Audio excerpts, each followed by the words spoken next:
আসসালামু আলাইকুম। নিয়োগ বিজ্ঞপ্তি Bangladesh textile mills corporation BTMC ভবন। অনলাইনে আবেদনের জন্য btmc.gov.bd ওয়েবসাইট ভিজিট করুন। প্রার্থীকে অবশ্যই 9 মে 2025 তারিখের মধ্যে অফিস চলাকালীন সময়ের মধ্যে সরাসরি ডাকযোগে বিটিএমসি প্রধান কার্যালয়ে সংরক্ষিত বক্সে আবেদন পৌঁছাতে হবে। উক্ত সময়ের পরে কোনো আবেদনপত্র গ্রহণ করা হবে না।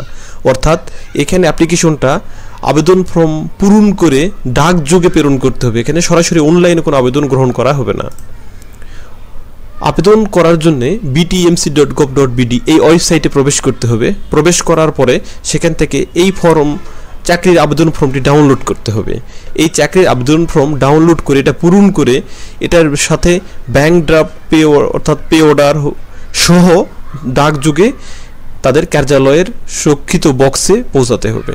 তাহলে এই আবেদন ফর্ম ডাউনলোডের জন্য btmc.gov.bd এই ওয়েবসাইট ভিজিট করে এটাকে ডাউনলোড করে নিতে হবে। পদের নাম উপ সহকারী ব্যবস্থাপক, গ্রেড 9, পদের সংখ্যা 1টি। 2 উপ সহকারী প্রকৌশলী পুরো, গ্রেড 10, পদের সংখ্যা 1। সহকারী নিরীক্ষা কর্মকর্তা, গ্রেড 11, পদের সংখ্যা 2। হিসাব সহকারী, গ্রেড 12, পদের সংখ্যা 1। প্রতিটি পদের বিপরীতে তার পাশে শিক্ষাগত যোগ্যতা বিদ্যমান। পদের নাম LDA কাম টাইপিস্ট, গ্রেড 16, পদের সংখ্যা 2।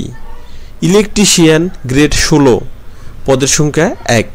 গাড়ি চালক, গ্রেড 16, পদের সংখ্যা 2। অফিস সহায়ক, গ্রেড 20, পদের সংখ্যা 4। এই মোট 14টি পদের বিপরীতে অ্যাপ্লিকেশন করতে পারবেন।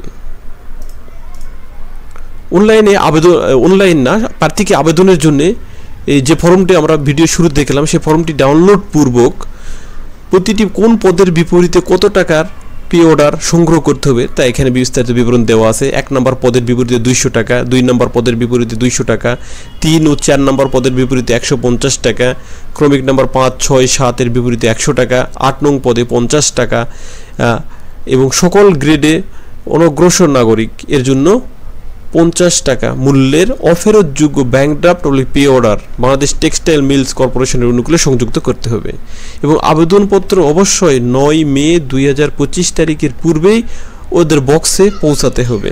কিভাবে আবেদন করতে হবে, খামের সাইজ কেমন তা এখানে বিস্তারিত দেওয়া আছে, অথবা আপনারা তাদের ওয়েবসাইট BTMC ভিজিট করলেও বিস্তারিত বিবরণ পেয়ে যাবেন। আরও কিছু বিস্তারিত বিবরণ কিভাবে আবেদন করবেন, তো পুরো বিস্তারিত বিবরণ দেখে যাচাই করে তারপরে অবশ্যই অ্যাপ্লিকেশন করবেন।